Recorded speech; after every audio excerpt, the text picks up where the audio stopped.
Hello. Welcome back to the book club with me, Mira Manga. And me, Arbiter Ian. We both are people who talk about Warhammer online. We have things for that. We have merch and Patreons and YouTube channels, and we do all sorts of shit. And it's all in the thing below. Yay. So you can find us there. Today we are doing the PRIMARCHS. It's a series of 4 novellas. So there's fewer stories to talk about, but each one of them has their own little questions. So what I've done is I've done the story, and then after that I've done like, did we like it? New Legion alert, bastard scale, the usuals, and then we go to the next story. So yeah, that's how we're going to do it. Okay. So yes. I should say, Ian, although we've known each other probably 2 decades now. Yeah, that's true. Yeah. I'm really embarrassed to talk to this one about you. Talk to you about this story because it's quite erotic. I mean, you have to go to you have to go to special places to see any of this shit in real life. It's not erotic in a nice way. It's like, I mean, don't kink shame, Mira. I'm not kink shaming. It's just a lot. It's a lot. There is a lot going on. Anyone who's kinky, woo! I salute you. Specifically to Fulgrim. Yay, kinksters! Yes, they're all. I wasn't expecting to read this and then discuss it with one of my best friends. Oh yeah. And then chat to everyone on the internet. Yeah, we are going to be chatting about. Yeah, but I mean, we're going to keep it PG-13. Everyone's having a nice time in this book. They are. It turns out at the end, all the people we thought were having a bad time are actually having a nice time.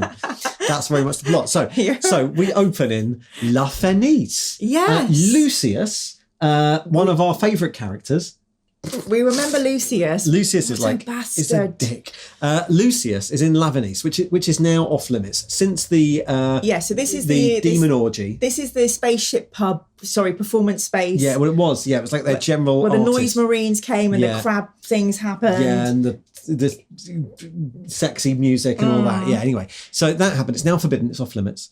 And he has this weird visions where he in La Fenice is the painting that Serena D'Angelis painted of Fulgrim out of poo and barrel liquid, and which is like a Dorian Gray thing for Fulgrim. And when last we saw Fulgrim in another short story, he was holding court while looking at his painting. Yes. Yep. Yeah. So and he has this. He's looking at this painting. He has this dream where he sees. He shatters a mirror and it cuts his face more, and he awakens to find real scars on his face. Ooh, and it all traces back to this initial wound because he cut his own face once he originally suffered. This is what he's famous for. He's got cuts all over him, hasn't he? He cuts his face ritually. Yeah. And he was thinking about this, and he's like, I reckon Fulgrim's been acting a bit weird. I mean, weirder than everybody else in this legion. He reckons Fulgrim is not truly himself since the Battle of Isfahan 5.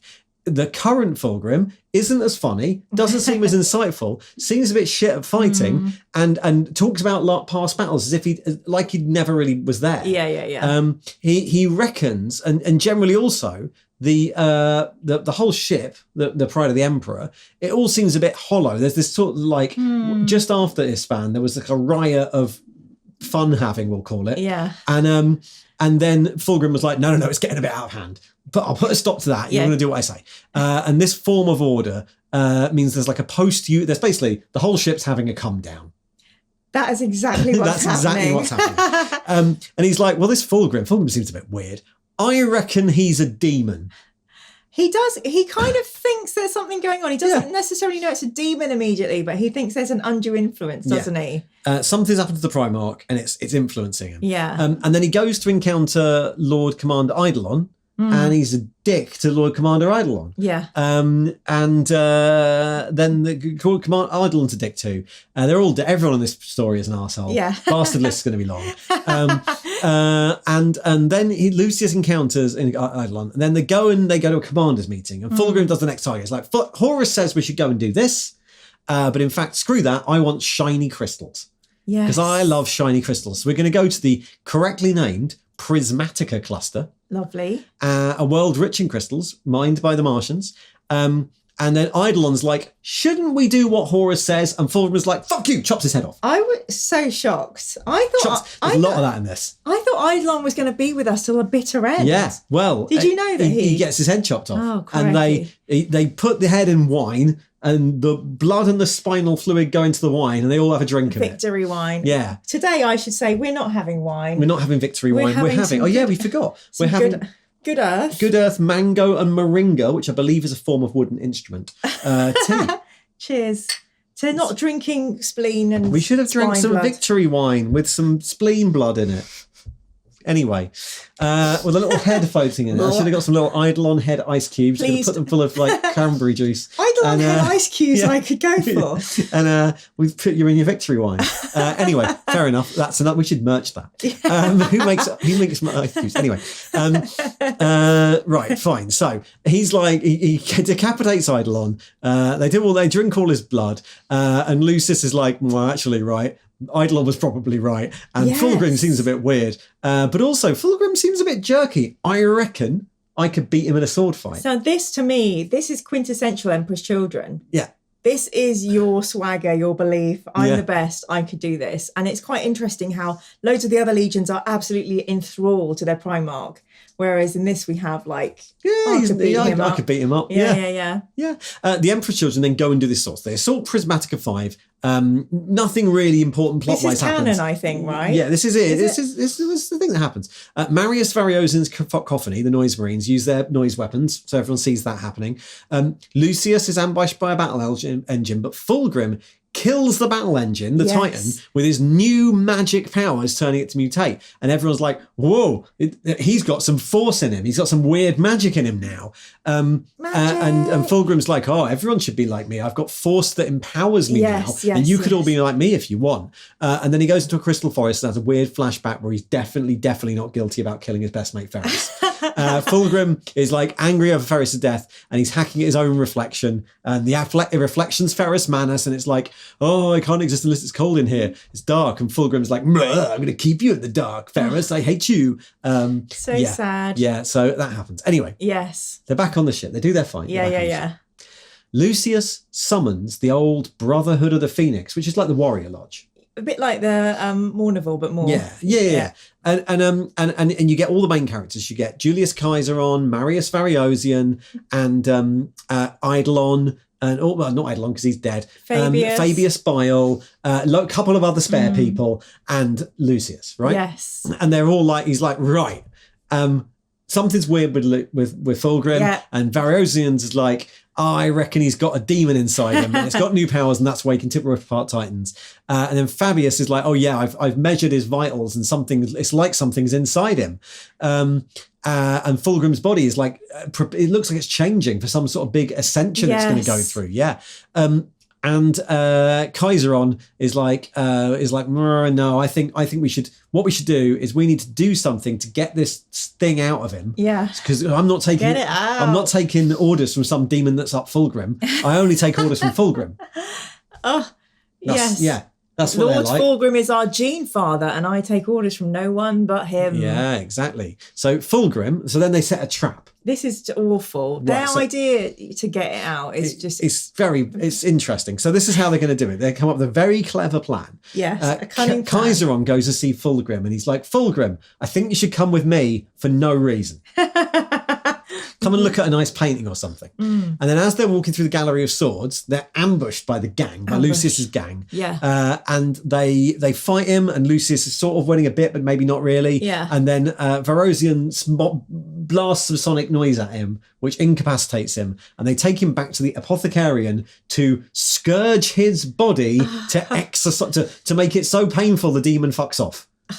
I don't think they've thought this through. So he's bound up and subjected to brutal tortures, which he's like, oh no, that's terrible. That's really bad. I don't like that. Oh, no, don't do that one to me. Don't do that any harder. Yeah, that's how it goes. Yeah.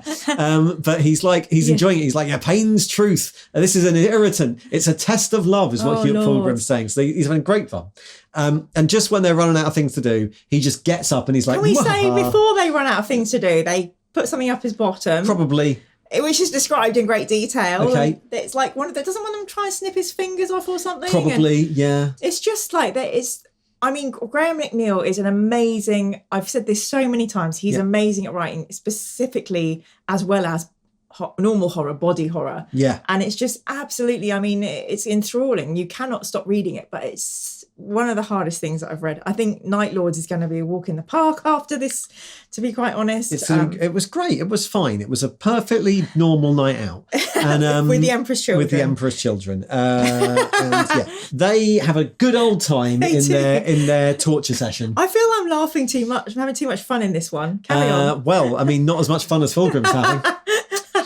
Hey. So Fulgrim then just gets up and he's like, anyway, what I know we were doing. He could have got up all along. Yeah. So he's like, anyway, I know we were meant to be doing a plot with a resolution, but in fact, I'm cutting the story short and I'm just going to tell you the ending.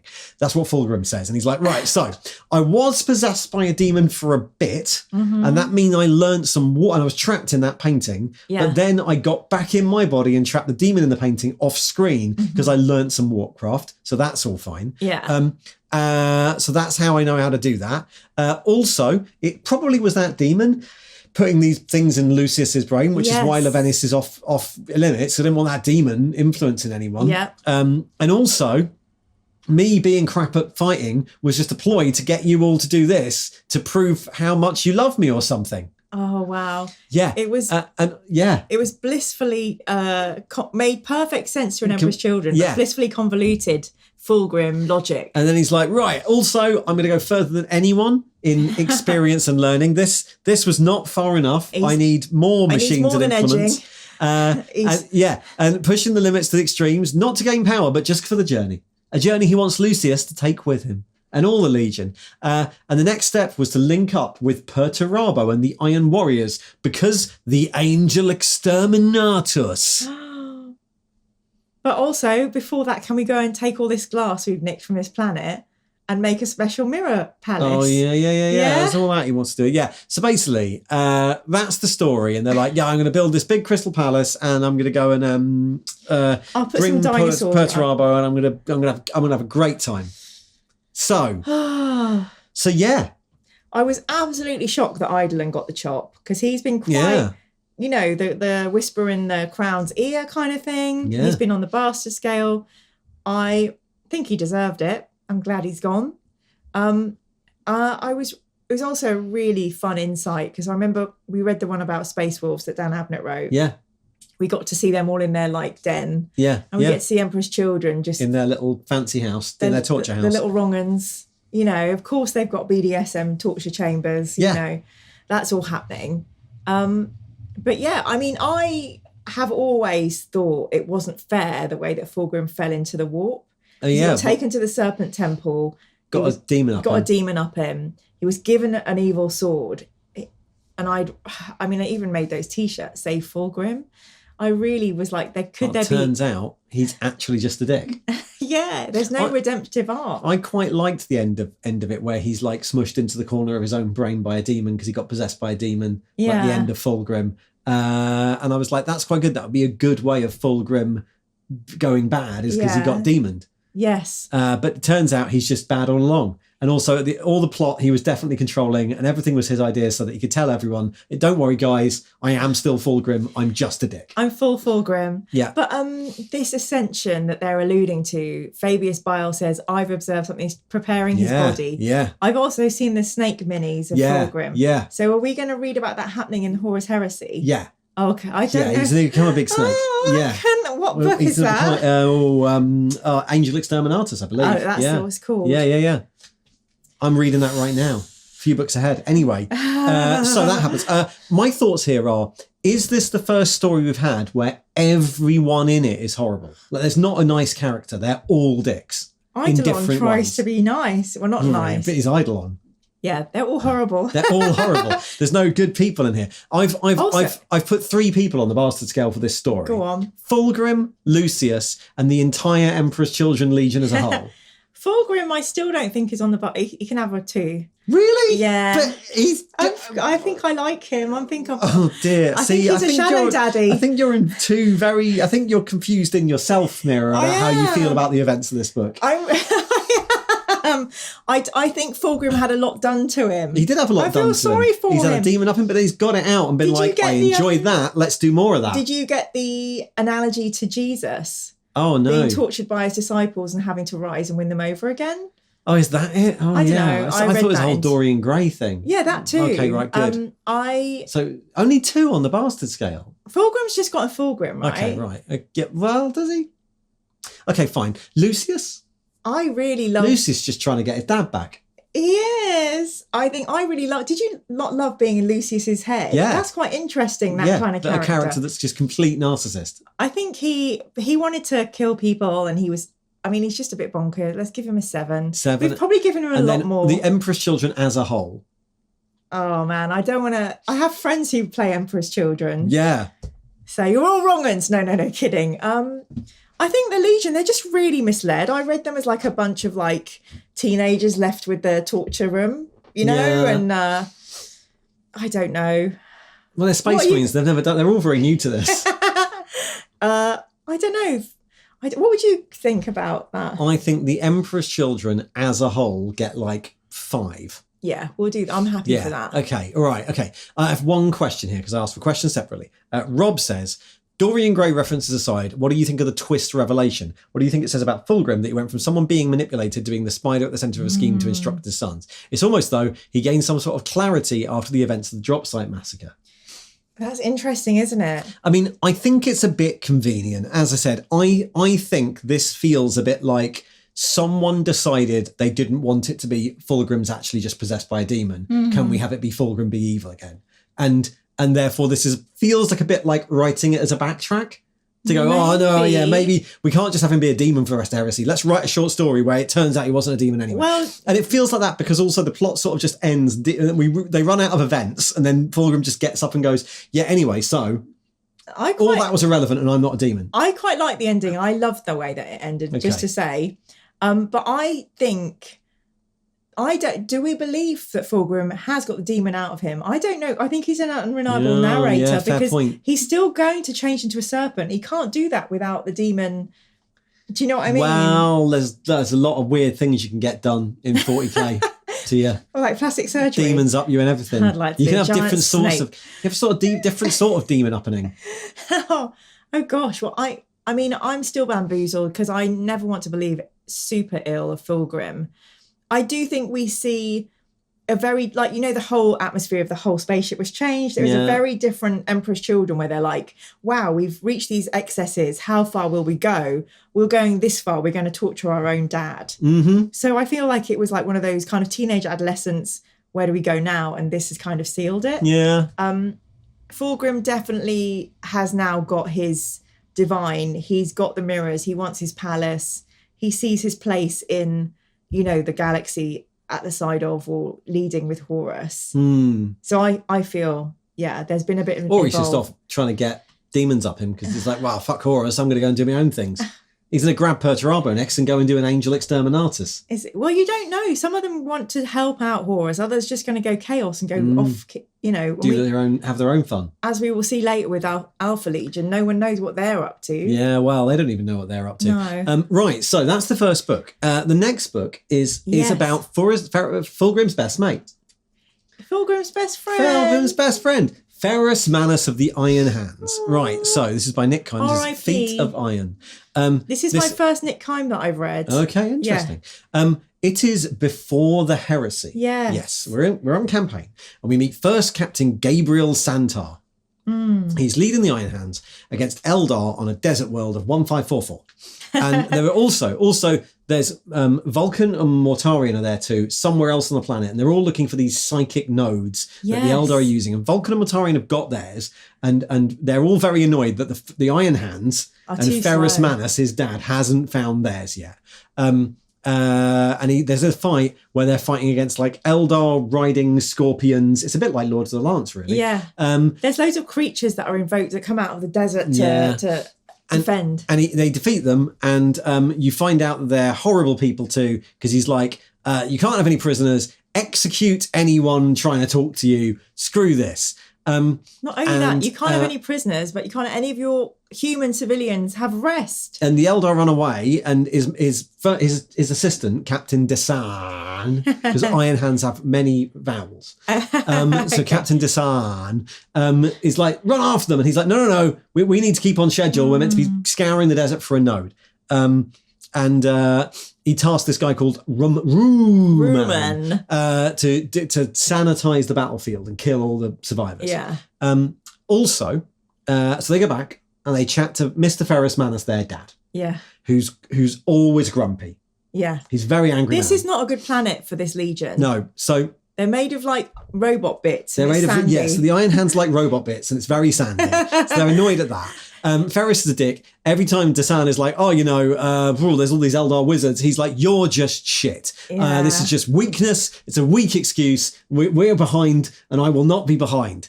And he also rants about how his hands make him strong, but everyone else is malleable or has a weakness of purpose. And also that the army, they're supported by some regular humans. And he's like, these regular humans are shit. They can't walk through the desert forever. They keep breaking down and having to drink water and stuff. This sucks.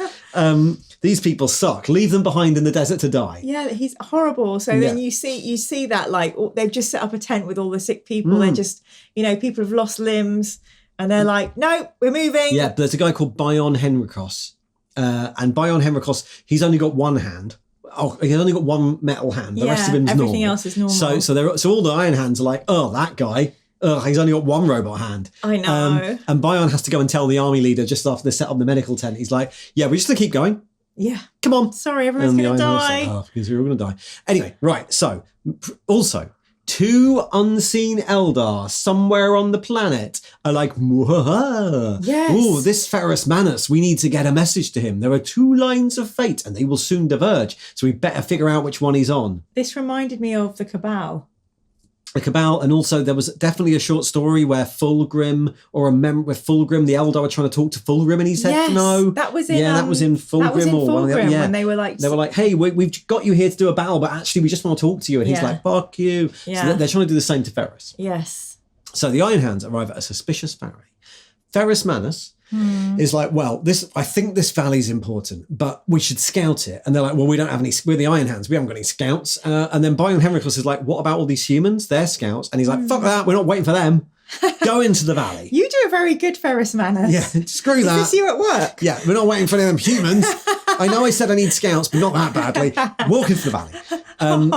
So they attack anyway, and it all goes horribly wrong. There's some Eldar sorcery, and what it does is it stops their robot bits working. That's so clever. I mean, also, I really love we still don't get a lot of elves, but I'm loving that we're getting some elf characters. I know that you're not a fan, but it's really fascinating to see how they work as Xenos. So, they do magic. Yeah. Yep. And they stop all the Iron Hands bionic bits from working. Yes. Santar is paralysed because he's mostly bionic. Bion Henricos saves Desan by chopping his bionic arm off.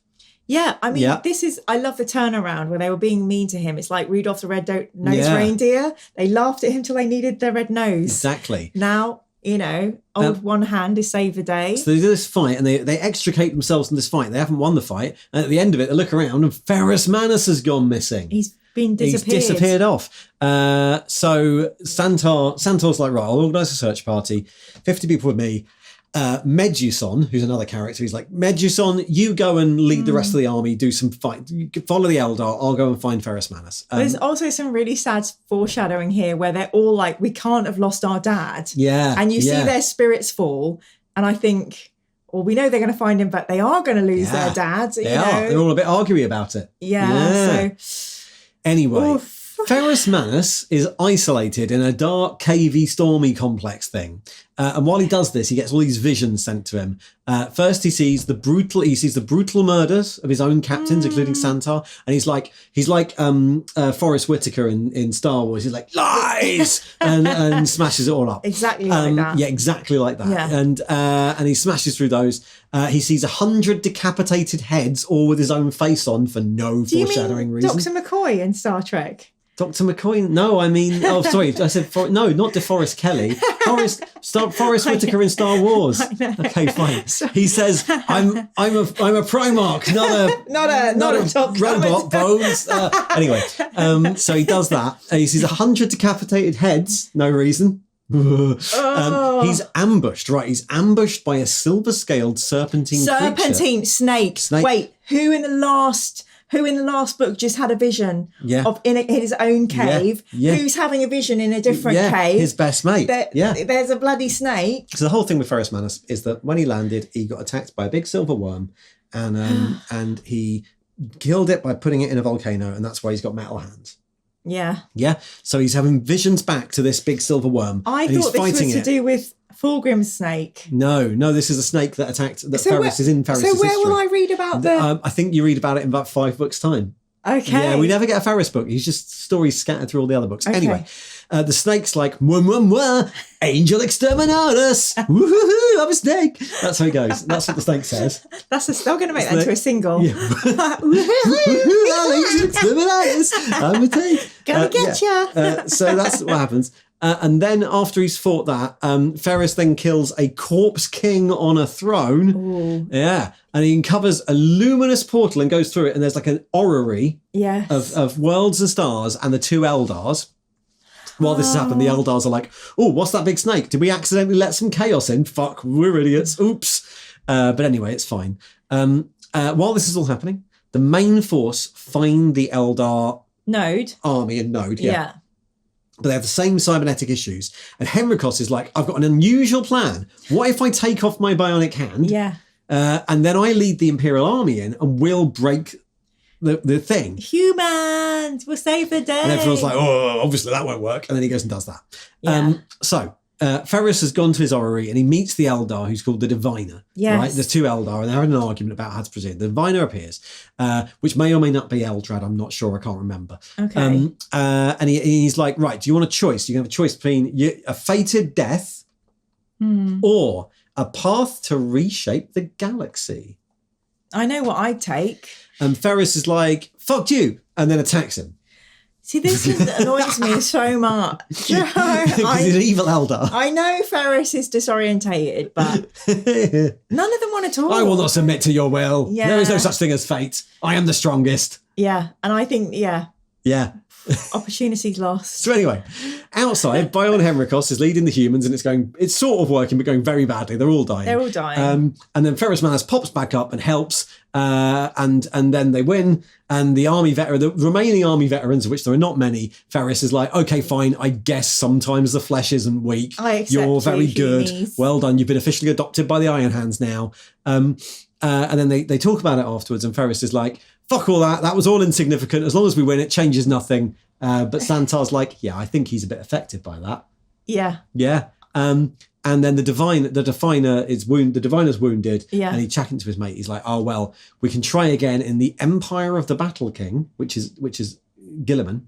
Ah. And another who was lost. I don't know. I thought that was going to be a lost Primarch. But... No, I don't think. Yeah. So yeah, that's the end of that. Wow. So my main points here. Did we like this? I found it tough going because there was a lot of like military maneuvering and tech and not tanks, but there was lots of. It reminded me of our last short stories book where there's loads of like military maneuvers. Yeah. So I think if you like war games, you can picture that instantly. But it was taking me a little bit longer to visualize. I was really upset because I felt sorry for Ferrus Manus for so long. There's a little bit in it where he's like, he is, for all his I'm strong. Sometimes he's quite worried that people see him as shit. But don't you remember all the stories we've read so far? We're on like book 20 or something now. There have been loads of flashbacks to him helping his brothers and actually being the reasonable one, the one who's like, calm down, brothers. Oh, look, I've made this sword for you. Yeah, he makes a lot of swords for people. And so I was surprised at this rendition. I also thought it was interesting that he was worrying about not being as good as his brothers. And then he's the brother that ends up being killed first. Ferrus is like your old-fashioned dad who doesn't want to admit that he has feelings. Yes. Yeah, there's a lot of like, oh, I've made this sword for you. No, obviously I don't care. Just take the sword. Jesus. Yeah. And you're like, okay, but you did make the sword for me. Thanks. Yeah, shut up. I just thought it was a good sword. And there's a lot of that. And there's a lot of this. He's like, oh, does actually everyone think I'm a dick? I really loved the Vision Quest. What did you think of that? Yeah, well, I quite liked... I thought it was the short story of the Iron Hands get proven that maybe they shouldn't be so roboty. Yeah. It's quite a good short story. And then also there's a load of Vision Quests. Oh, we're so different, aren't we? And I was like, I don't know if I need this. And also I don't know if I need every Primarch to have been secretly the Eldar tried to warn all of them.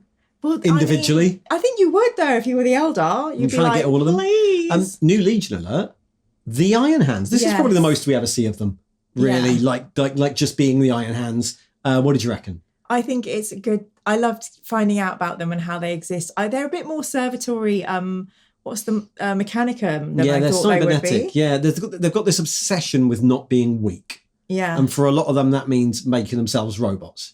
Interesting. Yeah, and they all have an iron hand. The first thing they do when they become Iron Hands, they get their hand chopped off and they can wave around with their iron hand. Bloody hell. It's always maiming, isn't it? But I do really, I'm so grateful that we get to read about Iron Hands because they're just the mythical Lost Legion, aren't they, really? Yeah.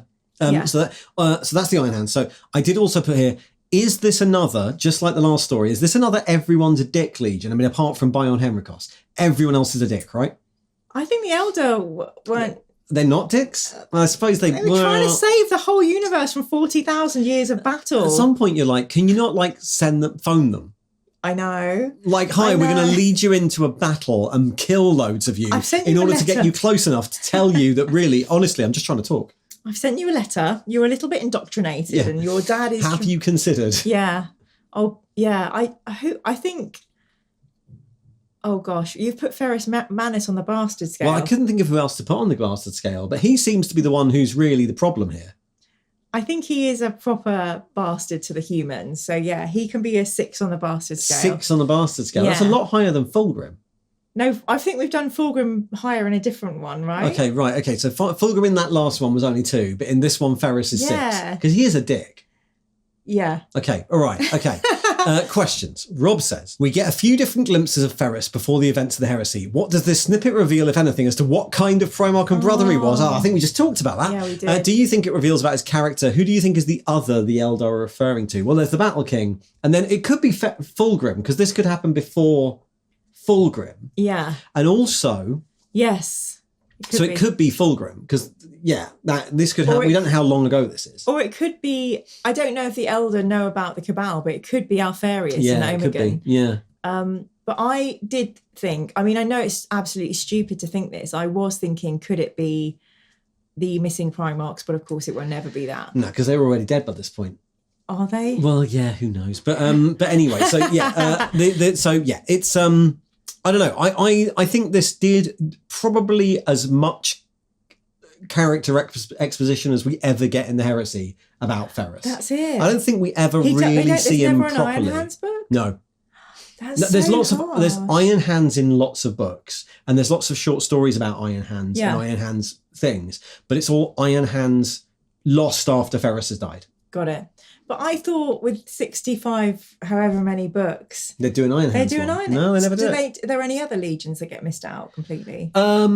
No, everyone else gets done, but it's all in order. So, they sort of don't do a lot of... I think from this point onwards, there aren't a lot of, the entire book is set in the past things. Okay. Yeah, they stopped doing full book flashbacks, I think. Maybe Scars. But, So no, we don't get an Iron Hands book.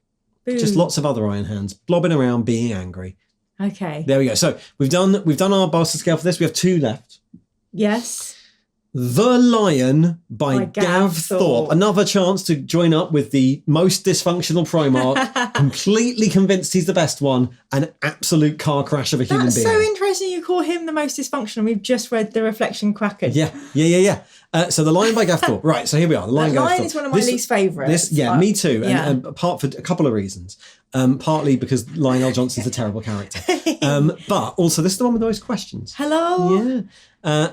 Hello, Lionel Johnson. So Lionel Johnson, Primarch of the Dark Angels, is thinking about this war he's on. He's fighting, we've seen this before, he's fighting the Night Lords in the Thramas system. They've sort of tied him up there, far away from the Heresy. Yeah. He's on the other side of the Ruin Storm. Father, why don't you need me? Last time I think he was rescuing whilst at first we saw him rescue some guns from some Mechanicum and then accidentally give them to Perturabo. Then we saw him have a duel with his brother Night Haunter in the dust of a Novella compilation a while ago. Or maybe it's the next one. You might have not read that yet. No, I think we have read that. Yeah, we have read that. It's embarrassing. They have a tussle and they both run away. They both run away. So he hasn't done much, right? And he's like, right, this is shit. I'm stuck in this war. And Horus is using it to distract me away from the real problem. And also, I reckon those idiots I sent back to Caliban, they're probably being turned to the side of Horus because I never liked them anyway. He's so mean. And he also feels very stupid about Perturabo's manipulation at Diamat. And he distrusts everybody. He's like, I don't trust any of the fuckers. No. After that thing with Perturabo, I don't trust anyone, including Gilliman. Screw that guy. So Corswain, the Lion's Seneschal, along with Captain Stenius, who commands the ship, and a guy called Trajan, who also runs a legion or something, reports that they've got an astropathic message from Perditus, where the Death Guard and the Iron Hands are there fighting over it. It's a secret Mechanicum research world that Lion had originally claimed because it has forbidden technology on it that he had mysteriously forgotten about until now. Fax machines. Yeah. So he suddenly decides it must be there for a critical objective. We've got to go now. They've got to go there. Yeah. Apparently he'd forgotten all about it. He's very close, but he'd forgotten all about this incredibly important research he was doing. I read this as he had forgotten about it until another brother or person had. And then he was like, wait, I've got to go and get it. Yeah. A bit like the machines on Diamat. The Lion zooming around the Ultima Segmentum chasing MacGuffins. So we also meet Navigator Therilyn Fianna, who's she's having a trouble because she's on the other side of the Ruin Storm. She's got little warp beacons to navigate by, but she can't see the Astronomicon. It's a big problem. And then the Lion's like, also she's like, we're in the warp and there's a ship following us. I mean, how scary is that? Yeah, we don't know who it is.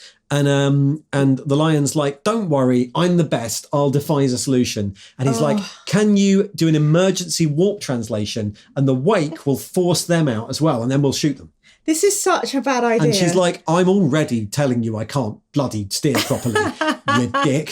I can't see out the bloody window. Yeah, exactly. And he's like, no, it will work. And then it does. So then the Night Lords, they communicate. It's a Night Lord ship.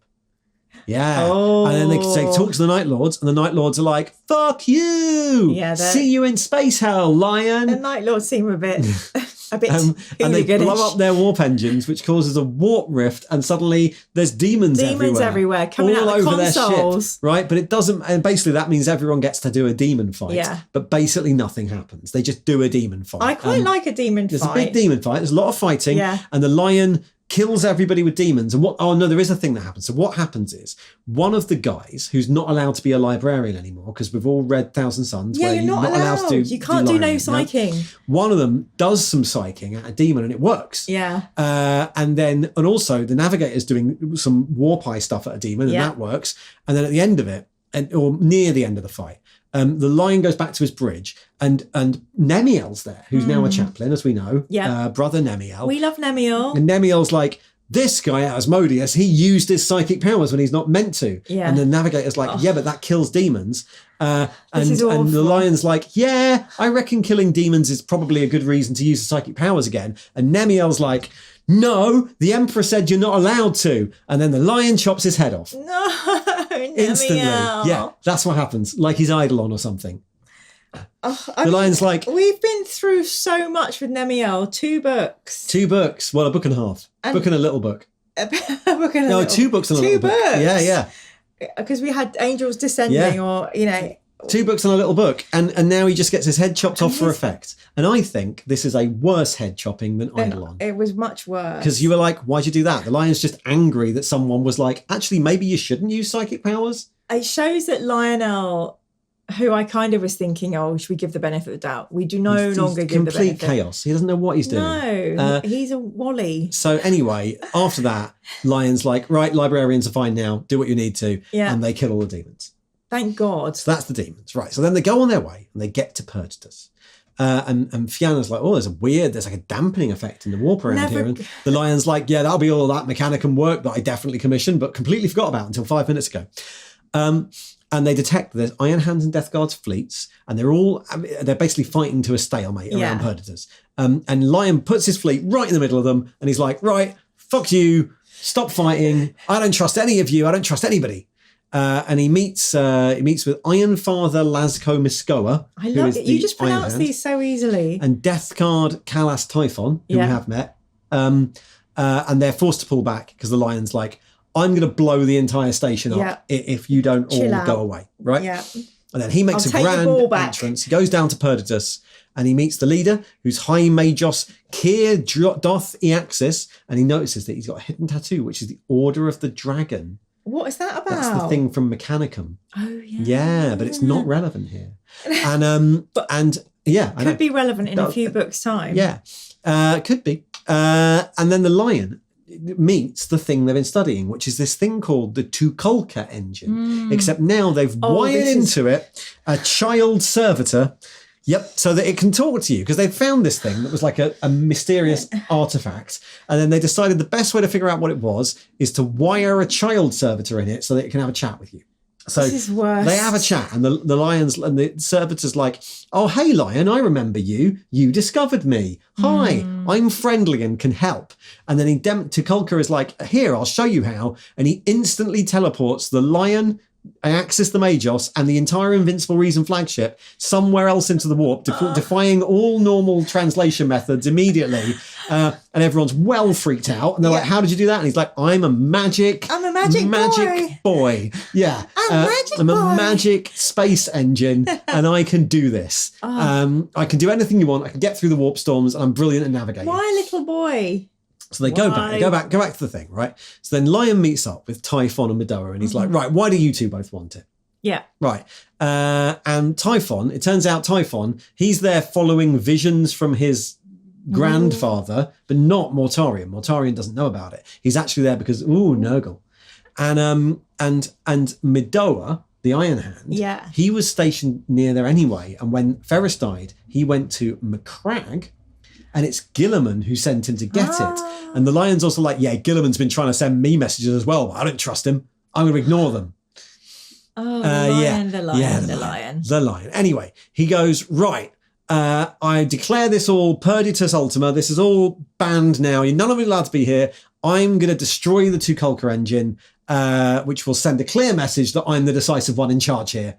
Yes, this is a good idea. I thought that was so good. That was such a funny character study. This is a clear message that I'm definitely in control of the situation. I'm going to destroy it. Yes, definitely.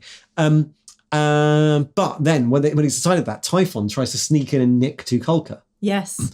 And Tukulka's like, "Hi, Typhon. Yeah, you want to you're going to use your new magic psychic powers you got from Nurgle to steal me? Well, fuck off." And he teleports Typhon back to his spaceship. So good. And Typhon, when he gets back, he discovers 3 blisters on his stomach, which means that Nurgle must be happy with him or something. Oh no! So he was like, "Oh well, this therefore is meant to be. This must have been. This meant to be. Now the Lion's got Tukulka. Maybe that's what Chaos wants. Good, all is well," and goes away. That's mad, isn't it? Yeah. And then the Lion destroys the planet, but he actually gets Tukulka aboard to the Invincible Reason. Right. And then he says this all to some shadowy figures. He's going to use Tukulka so he can outmaneuver the Night Lords and trap Kurz. And he's like, well, yeah, I don't trust Horus and I don't trust Guilliman either, and I'm going to just have them all destroy themselves, and that means no one can usurp the Emperor. That's right, isn't it, little hooded guy? And it's the little guy from the planet. It's the little guy from the planet. The Darklings. The Watcher in the Dark. Watcher in the Dark. Yeah. Who at some point we're told is part of the Cabal as well. So, but the Lion doesn't know that. Anyway, so. Wowie zowie. That's the plot. That's a big one, isn't it? It's the Lion descent spiralling further into paranoia and desperately trying to control the situation. Is this just him from now on? Yeah, kind of. Right, so I've put in my notes here. Under Did We Like This? Is this the 3rd book in this series where everyone in the book's an arsehole again? It is. Everyone's horrible. The Navigators and the Psychers are lovely. She's okay. The Navigator's okay. They're just trying to survive. Yeah, and also Iron Father Medoa, I think he's all right. Good. Yeah, but everyone else is a dick. The Lion, what do you reckon? Yeah, I think it's a really interesting character study. Like, you get to hear his foibles and why he's angry and unhappy and he doesn't trust anybody. But this is what happens. We see it time and time again, that when the Emperor doesn't stay in contact or pushes them away, they get twisted and then they become much easier to manipulate. So he's now becoming very irrational, very erratic, very like led by like swinging emotions. He chops off Nemiel's head. I've written here, do we really care about Nemiel anyway? Do we? Why do you He was always the boring brother. It's nice to have a steady, you need that in any story. No, I do think it's a bit weird that they got rid of a character that important that quick. Yeah. Yeah. Just for effect, really. And also I wonder how, because obviously Gav killed Nemiel, but it wasn't Gav's character to kill. Gav didn't write Nemiel, did he? No. It was Mike Lee. Yeah. Then it was Mitchell Scanlon, then Mike Lee. Yeah. Then Gav takes over in the last couple of short stories. It becomes a Gav thing. And Gav killed, maybe he was just wanting to kill Nemiel all along. Well, Mitch and Mike didn't really come back. So no. Yeah. So maybe it didn't come back because they wrote Nemiel. No one else liked him. Oh, and the Black Library Author Gang, if you like Nemiel, High Lords of Terror, mostly were like, that Nemiel guy's got to go. Gav, when are you going to kill him? If you like Nemiel, do a little ghost emoji in the comments. No. Right, okay, so we've got some questions and then we'll do the bastard scale for this. It's complex. Rob says, is the lion one of the worst dads? Leaving his home world of exiled sons and deciding it's more important to pursue other goals, or is he just making the tough decisions that need to be made to keep the elements of the Legion he's leading on task with fighting the heresy? What do you think are his ultimate motivation? I think the lion's ultimate motivations are the lion desperately trying to look like he knows what's going on. That's his ultimate motivation, is he's careering around trying to grab anything that means he can be in charge. I think he's been thwarted, he's been humiliated with the loss of the siege weapon guns. Yeah, that's true. And he is trying to find anything that will make him look like the best in his dad's eyes. He's trying to be like, I'm in charge now, when he's in charge of nothing and no one really cares. Wasn't he like the first to be discovered, or? No, his Legion were the first Legion to be made, but he was like 16th to be discovered. Yeah. Yeah. So there's this big thing about how his Legion are like, we're the first, we should be Warhammer, we're the first Legion. Yeah. But Lion isn't like the most loyal or the most like... He was found quite late then, wasn't he? Bless him. I think the lion is he's kind of power crazed and he doesn't trust anybody. I think that was all seeded with the secret societies. And, they always had distrust within their societies, even from the first book. So fundamentally insecure. And he does chop people's heads off, so he's bad dad. Murderer. Snoop Hogg says, love to get your thoughts on the line of example of shades of grey on the loyalist side. The rescinding of Nicaea and his subsequent disagreement with Nemiel. The discussion, of course, when they have about loyalty to the Primarch versus the Emperor. His paranoia, his acquisition of the Tucholka engine. I think it's good to see someone on the loyalist side being just as unhinged and broken as some of the traitors.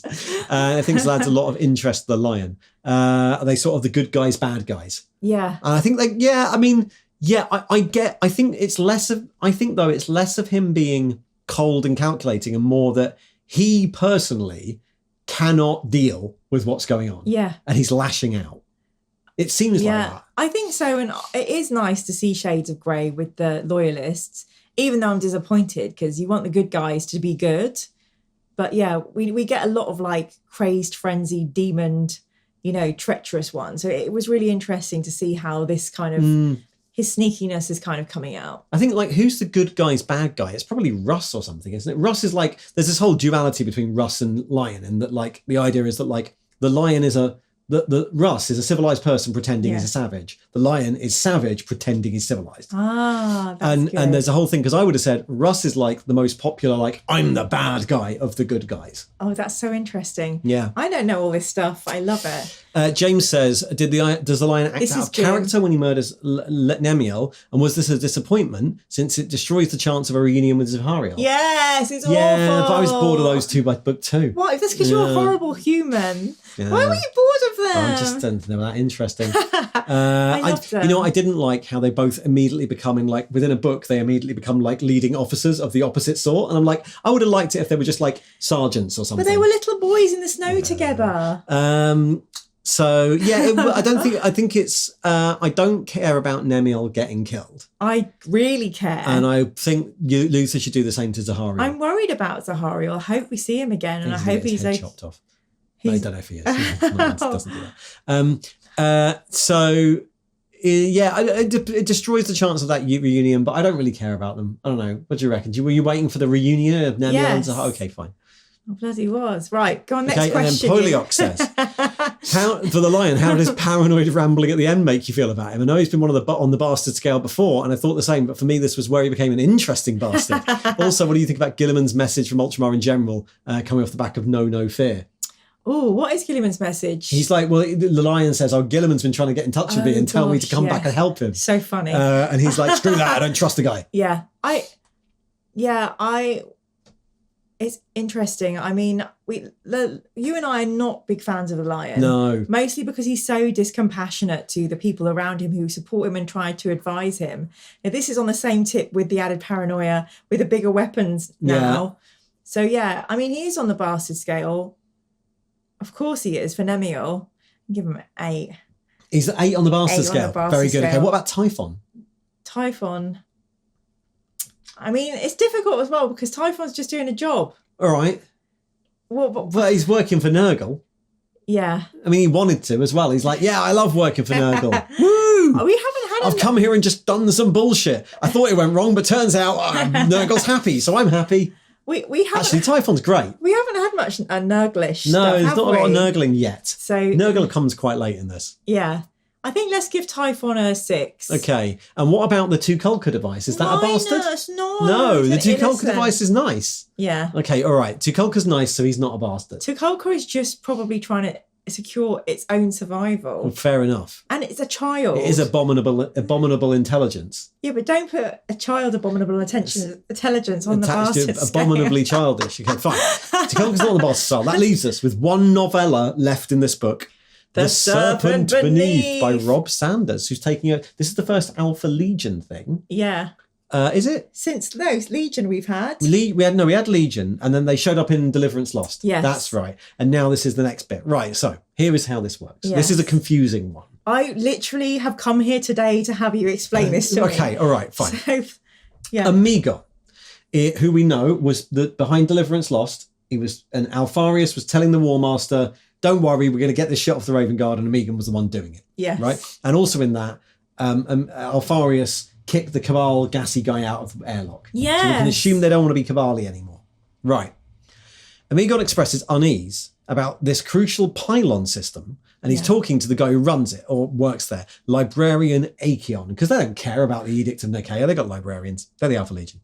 And he's like, right, there's this guy, Vulcan Auguramus, who built the pylon, but he's a problem because I think he's trying to build his own one, and he's a bit of a leak. Yeah. Right, so the whole thing about this is the pylon's important because it's in the Chondax system. Tell me about the Chondax system. Which is where the White Scars were sent to follow the Orcs after Eleanor, and it's what's stopping anyone talking to the White Scars. The White Scars still don't know there's a heresy because the Alpha Legion are making sure this fight against Orcs never stops. Oh, Lord. So they've got this pylon array. It's Magic Xenos pylon array.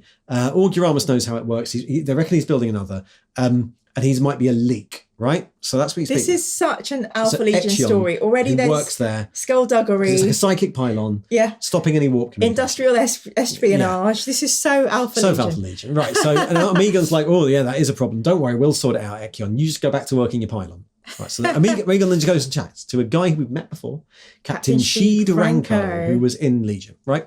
And he's like, right, we're going to do a highly sensitive operation. You don't tell anyone else. Honestly, these orders come from me. Don't tell no one else in the Legion. You ain't seen me, right? We're going to destroy the Tenebrae installation, destroy it and its technology. And we're doing it honest. We're doing it to prevent crucial information about it to fall into enemy hands. Obvs. Who do you reckon should do it? And Ranko's like, right, I recommend this guy from Sigma Squad, Goran Setibos. He's on one of the planets, and he's distracting the White Scars. And also this cycle we found called Jalmagundi, who's very, very powerful. Yeah. And so Amigon goes and assembles the team. Yes. He goes to Themis 4, and he meets Sergeant Setibos and Squad Sigma. They're like shooting orcs to make sure they go into the White Scars, so the White Scars end up fighting for longer. While dressed as White Scars. I say in Ian's notes, he's written, they're starting a heist, they assemble the team. Yeah, this is the assemble the team part of your heist movie, right? So Setibos is doing this bullshit to annoy the White Scars, and then he gets a call going, oh, he's got a special mission, he has to go back. And he disengages. Yeah. Then on a planet called Drusilla, there's Zalmagundi. She's a psyker and she's running away from the Silent Sisters. But this has been, and she's evading them. Yeah. She's really powerful. She can like bring down whole hive spires. Yeah. She does this. She's getting away from the sisters, and then she's suddenly cornered by them. And who helps out? But it's Sheed Ranko and the Alpha Legion get her. Yes. So that she gets picked up. She's safe. Yeah. And then Omegon, disguised as a common trader, infiltrates a planet called San Sabrinus to intercept Origamus, who's running away. Kind of, he's a bit panicked and trying to do his own thing. And they pretend they get rid of his servitors, and then suddenly they're around him. They're like, right, you're coming with us, and you're going to help us out on our team. Yeah. So then they go and they plan the heist like they're in Ocean's 11. Yes. Yeah. So Planning. They're like, right, here team, I'm Omegon, and I'm definitely Omegon, and I'm going to say that Tenebrae 950 houses an Alpha Legion base garrisoned by 50 Legionnaires and Imperial Army sentries from the Geno Spartachid. And also it's run by this guy, librarian guy from the start. Yeah. And we're going to destroy it. The way we're going to do this, one thing that's useful, Origamus is like, let me take over, and takes over the speech that's happening while there's like bongos playing and jazz music. And someone's eating a sandwich. There's bass guitar in this. Someone's eating a sandwich. And he's like, right, also the Demiurge, who are a race of space miners, they're basically squats, and basically Votan, the Demiurge, right? Yeah. They've been mining this asteroid as well, and in the asteroid there's all their automated mining robots. Okay. Yeah. Can use them. So then also what Alpharius, so Omegon's like, Alpharius, my brother Alpharius, well-known Primarch, utilised this technology to make strategic communication blackouts, which would blind the Loyalist forces and stop the White Scars getting in. Right. The plan is to destroy the entire asteroid because Zalmagundi is going to shift its trajectory so it goes into a nearby star, because she's good at moving big things. Yeah. Captain Ranko will be there when we finish. He will do the extraction from a Thunderhawk once that's happening. Yes. So we go in, we kill everyone. Can you play with a Thunderhawk Chimerica? You can play with a Thunderhawk. It's called Chimerica is the name of the Thunderhawk. But you can play with a Thunderhawk. There you go. They're very big though. They're like this big. So that's the plan. Right. So they do their plan.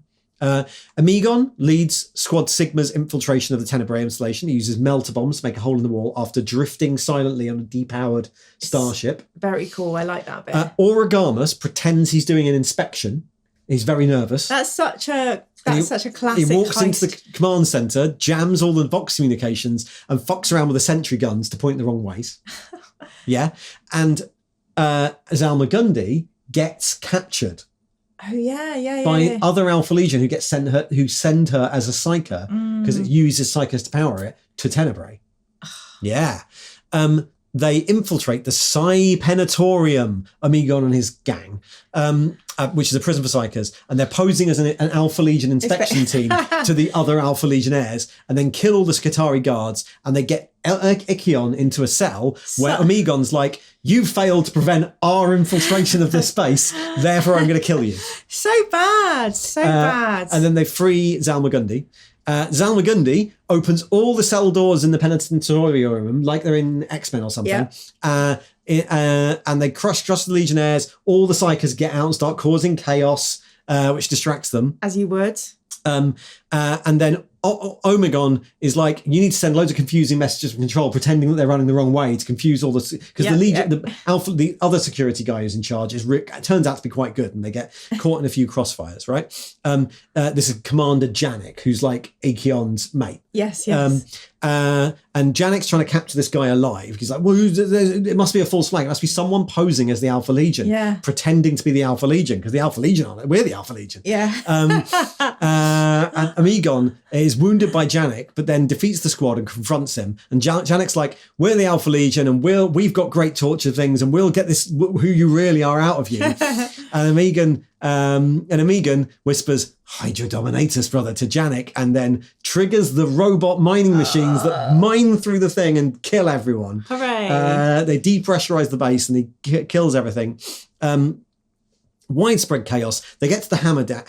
Omegon finds Zalmagundi and some of his guys left. They're in a crater. They're under sniper fire from Janik's Legionnaires. Zalmagundi is like, oh, I've been blind because it blinded me doing that. Awful. She's like, will I ever see again? Will I be free of this pain because I'm blind now because I shifted that thing? And she's on the moon and she's like, oh no, will I be able to see again? Will I get some release from this? And Amegon's like, yeah, and then shoots her. And then he's like, Mwahaha, I'm not Amegon after all. I'm actually Sheed Ranko pretending to be Amegon. I pretended to be him because I swapped some blood with him, so now I have more Primarch powers. Oh my goodness. But actually, there is no Thunderhawk coming. We were only here to destroy the base, and now we're all going to die. And then they do. And then we cut to the battle barge Beta, where Alfarius is destroying is bombarding a planet called Parabellus, which is where Origama's built the other one. Oh god. Yeah. And they have a chat with real Amegon. Yes. And the chat basically reveals that, and you get the impression through the chat that the important thing here, which is the Alfarius is unaware that Tenebrae is gone. Alfarius thinks that the reason they're here is because Origama built a copy of Tenebrae and they're destroying it. But he doesn't know that Amegon has commissioned this mission to go and blow up Tenebrae. The left doesn't know what the right which is doing. Which implies that Amegon's trying to get the White Scars to actually hear the communications. Yes. Even though Alfarius, as we know, is sort of with Horus. Yeah. We don't know. I still don't know. Yeah. This story was so flipping confusing.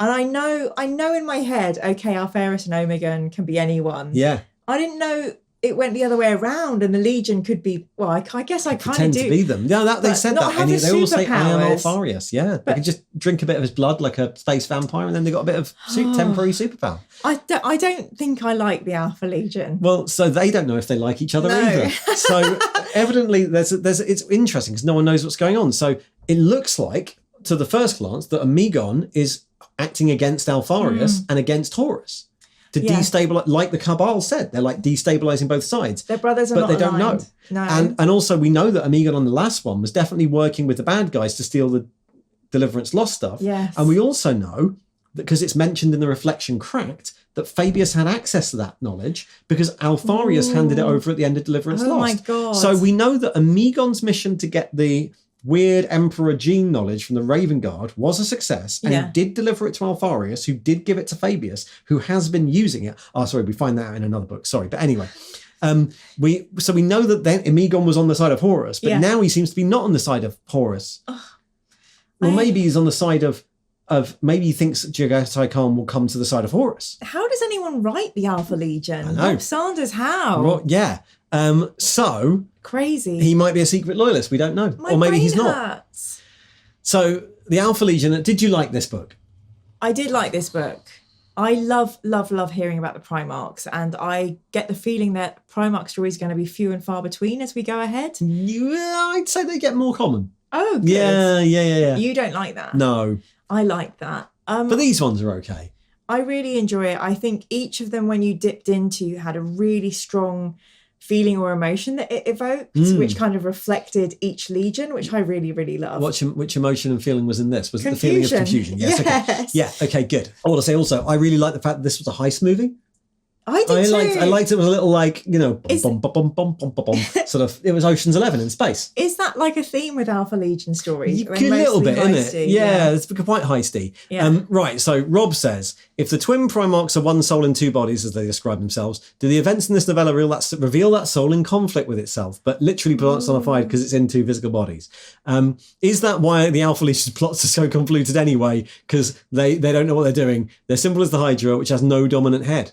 Ugh. Oh, Ugh. 100%. But they've been quite united up until this point. But have they? Well, have they? But are they? Are they? I mean, I just do not know. I don't think the left hand knows what the right hand's doing. Yeah. This is the beginning of does the right hand know what the left hand's doing? Maybe. Maybe. I think it's really clever. I love that they've got a twin Primarch conceit in this. So yeah, let's see what happens. The only person on the bastard scale I put is Amegon. Yeah. He's a right bastard. Is he a bastard? Yeah. Okay, how much of a bastard is he? Because he might be on the side of the Emperor now. Don't say the Emperor. Oh, he might be on the side of the Emperor, Mira. What if he's on the side of the Emperor? He killed Nemiel. That was the lion. Oh God, fuck! Sorry, no. Who did he kill? He killed What? The Emperor kills everybody. He's horrible. No, he killed the Psyker went blind for the mission. Oh, Kai. That even wasn't Omegon, was it? Kai's Elaine. He killed Zalmagundi. Yeah, he killed Zalmagundi, the cycle that went blind for the mission. No, he didn't. It was Sheed Ranko. Oh, Sheed Ranko. It wasn't even Amigon. I can't even do a bastard scale. I'm so confused. Amigon, either 1 or 10. I'm having a hot flush. It's 1 or 10. 1 or 10. 1 or 10. Not 5 in the middle. 1 or 10. 1 or 10. Right, okay, good. So, that's the whole book. We have questions for the whole book. Yeah. Philip says, what are your thoughts on the combination of Primarchs given stories here? Does this lineup work? Or would you have rather seen different ones, particularly when some haven't yet had full novels? I think it made sense. Each of them, they needed to have, it was like bridging stories. Well, that's it. But both Fulgrim and Ferrus Manus hinted towards Angel Exterminatus. Yes. The Lion is permanently in a bridging story. And the last story, the Legion story, shows how stuff had happened from Deliverance Lost as well. It also sets up the White Scars who are coming up. So, I mean, I would have probably preferred to see more Primarchs that we hadn't seen at all. Yeah. Like, I think some Legions get more favoured. I think we've spoken about this, that Dark Angels were really popular. Yeah. This is 2012 now. Mm-hmm. So this came out at the same time as like Deliverance Lost. Yeah. Yeah. The thing is, right, the one Primarch that we actually get lots of new exposure to in this is Ferrus Manus, which is a replacement for him getting a novel. Yeah. So I think if you'd seen new Primarchs in this, it's almost like going, yeah, we're not going to have time to give them a novel, so therefore they're here. That's all the other Primarchs do actually get novels in the future. So I like the fact that it's mostly catching up, because then we actually get Primarch novels. Okay, yeah, that's good. That makes sense. And finally, Inigo Browning asks the best question here. I'll go for the opposite of the other questions. If every Primarch was a shop on the high street, what would they be? So we've seen Amigon, the Lion, Fulgrim, and Ferrus Manus. So this is easy. Right, Fulgrim. Fulgrim would probably be one of the shops in that alley in Soho. What, Heaven or something? No. I know which one you mean, the sex shop. Yeah. Yeah. Anne Summers. Anne Summers? Is that a real Fulgrim's sex got shop? Anne Summers. Okay. I don't know, I've never been in it. Okay, I think you want, let's say it's what's it called? Brewer's Alley?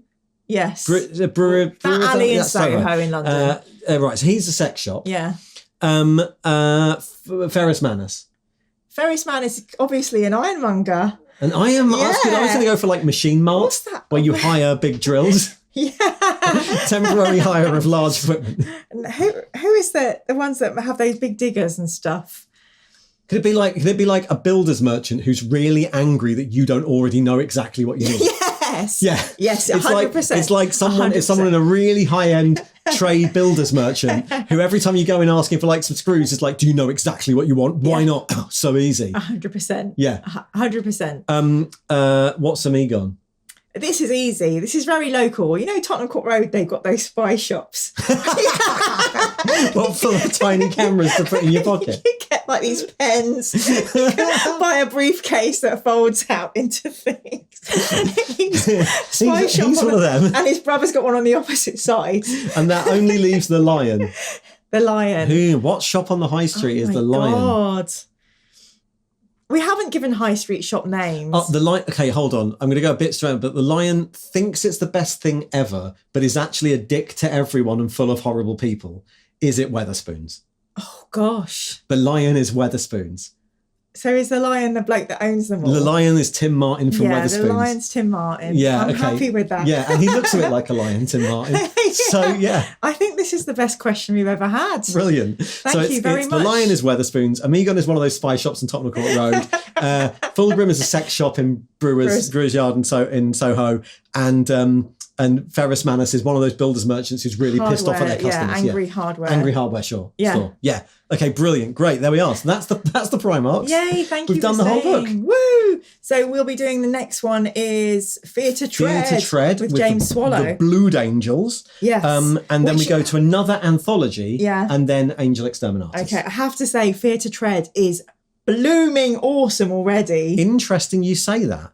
Not my favourite book. But the first bit of it you've discovered. The start is quite good. Like, the start is quite good. Yeah.